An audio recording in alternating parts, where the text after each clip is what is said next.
Okay अनरको X सिरिजहरु भनेको एकदमै popular series हो। अनर 9X सम्म आइपुग्दाखेरि मिड रेन्ज सेगमेन्टमा एकदमै राम्रो पकड बनाएको छ के अनरले।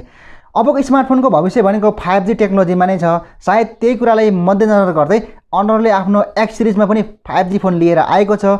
यो भिडियोमा म कुरा गर्दै छु अनरको नयाँ डिभाइस अनर X10 5G को बारेमा, के छ फोनमा नयाँ, के छ फोनको फीचर र के छ फोनको प्राइस भनेर। सो यो विषयमा पूर्ण जानकारी लिन चाहनुहुन्छ भने यो भिडियोलाई स्किप नगरिकन अन्तिमसम्म हेरेर साथ दिनु होला। सुरुमा कुरा गरौँ डिजाइनबाट। डिजाइनको कुरा गर्ने हो भने अन पेपर हेर्दाखेरि एकदमै कमालको देखिन्छ, एकदमै आकर्षक छ, एकदमै प्रिमियम देखिन्छ। तर अनरले क्लियरली मेन्सन गरेको छैन कि ग्लास बडीमा आउँछ कि अथवा प्लास्टिक बडीमा आउँछ भन्ने कुरा। यो भन्दा अगाडि त हामीले ग्लास बडी देखेका थियौँ, एकदमै प्रिमियम बिल्ड क्वालिटी देखेका थियौँ। सायद ग्लास बडी नै हुनुपर्छ।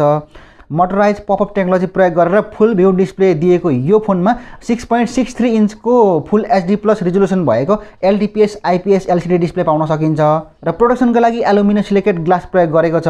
र राम्रो कुरा भनेको यो फोनको डिस्प्लेले 90 हर्ट्ज को रिफ्रेश रेट सपोर्ट गर्छ।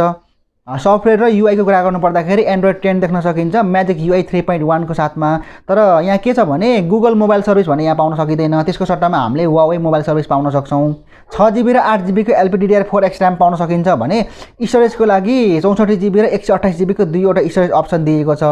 अनर X10 को मेन हाइलाइट भनेको यहाँ प्रयोग भएको प्रोसेसर हो। यहाँ प्रयोग भएको छ हाई सिलिकन किरिन 820 भन्ने प्रोसेसर।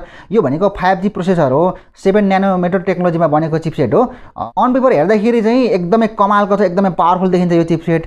यसको सिधा प्रतिस्पर्धा भनेको क्वालकमको स्न्यापड्रागन 765, 768 र मिडियाटेकको डाइमेन्सिटी 820 हो।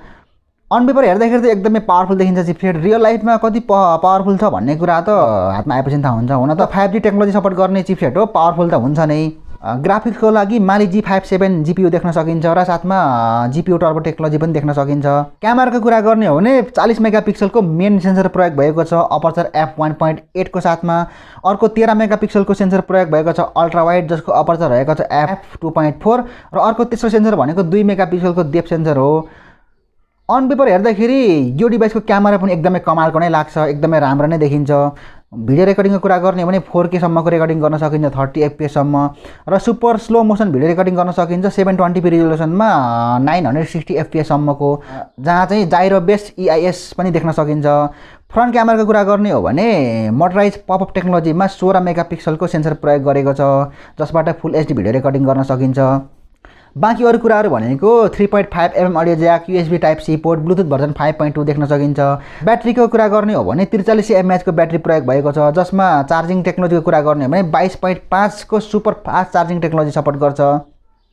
बेसिक सेन्सरहरू सबै नै पाउन सकिन्छ। मुख्य कुरा फिङ्गरप्रिन्ट स्क्यानर भनेको डिभाइसको साइडमा दिएको छ, जुन कुरा चाहिँ पछाडि दिने फिङ्गरप्रिन्ट स्क्यानर भन्दा चाहिँ अलिक मजा आउँछ युज गर्नमा, हेर्दा पनि अलिकति युनिक देखिन्छ। यही नै हो अनर X10 5G को कम्प्लिट प्याकेज। प्राइसको कुरा गर्नु पर्दाखेरि प्राइस पनि एकदमै आकर्षक नै प्राइस राखेको छ।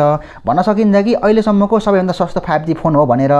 यसको बेस भेरिएन्ट चाइनामा अहिले 1900 युआनमा सार्वजनिक भएको छ। यो भनेको नेपाली करेन्सीमा कन्भर्ट गरेर हेर्दाखेरि एप्रोक्सिमेटली 33,000 जति हुन आउँछ। तर ठ्याक्कै 33,000 मै नपाए पनि नेपालमा हामीले कति प्राइस एक्सपेक्ट गर्न सकिन्छ भने म्याक्सिमम 35,000 रुपैयाँसम्म चाहिँ नेपालको लागि प्राइस अपेक्षा गर्न सकिन्छ। यो प्राइसमा आउने हो भने यो फोन निकै नै राम्रो हुन्छ। सिधा यसको प्रतिस्पर्धा भनेको Xiaomi को Mi 10 Lite 5G सँग हो र प्राइस हेर्ने हो भने त्यति खासै फरक छैन। अब हेरौँ अब नेपालमा कहिले आउँछ र कसरी आउँछ भन्ने कुरा। बाँकी कुरा यहाँहरूले के लाग्छ मलाई तलको कमेन्ट सेक्सनमा बताउनु होला। यदि यो भिडियोसँग इन्जोय गर्नुभएको छ भने यो भिडियो लाइक सेयर गर्न नभुल्नु होला। आगामी भिडियोलाई मिस गर्न चाहनुहुन्न भने ग्याजेट सेन्सरलाई सब्स्क्राइब गर्नुहोस् र सँगै आउने घन्टीमा पनि दबाउन नबिर्सिनु होला। हवस् त अहिलेलाई यस भिडियोमा यति नै। मेरो नाम प्रदीप, हामी मिल्नेछौँ अर्को नयाँ एक्साइटिङ भिडियोमा।